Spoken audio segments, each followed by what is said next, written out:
Telangana CM Revanth Reddy ने बड़ा राजनीतिक बयान दिया है। उन्होंने राहुल गांधी को प्रधानमंत्री बनाने को अपना लक्ष्य बताया है। చూస్తుందా పిచ్చి బ్రహ్మలని మాట్లాడిన వాళ్ళు కూడా ఉండరు కదా, వచ్చింది కదా, వచ్చిన తెలంగాణకు ముఖ్యమంత్రి అయినా కదా. ఈ రోజు కూడా నేను చెప్తున్నా 34 వరకు నేను ఉంటా. కాన్ఫిడెన్స్ సార్, నేను ఈరోజు నీ ముందర చెప్పిపోతున్నా, నువ్వు దాచిపెట్టుకో.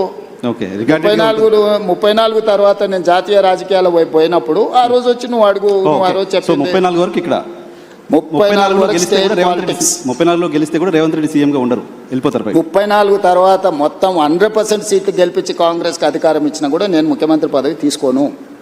నేను తర్వాతి తరానికి బదిలీ. చాలా పెద్ద స్టేట్మెంట్ ఇస్తున్నారు సార్. పెద్ద స్టేట్మెంట్ నీకు చెప్తున్నా, అందుకే నీకు చెప్పాలని నీకు చెప్తున్నా. ఓకే, ఎందుకంటే నీకు ముఖ్యమంత్రి అని చెప్పిన రోజు నువ్వు ఆశ్చర్యపోయినావు. అది ఎట్లా సాధ్యం, జిల్లా జడ్పీటీసీ ముఖ్యమంత్రి అవుతాడా అని. ఆశ్చర్యం పోలే, మేము అనుకున్నాం కదా, మాట్లాడుకున్నాం చాలా సందర్భాల్లో.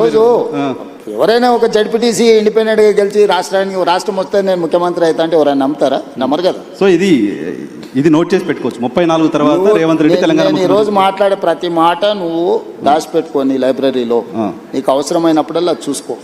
నేను ఈ రోజు చెప్తున్నా 34 వరకు నేను ముఖ్యమంత్రిగా ఉండి 34 తర్వాత పార్టీ ఎవరిని చేస్తే వాళ్ళని ముఖ్యమంత్రిని చేస్తాను, నేను గాను.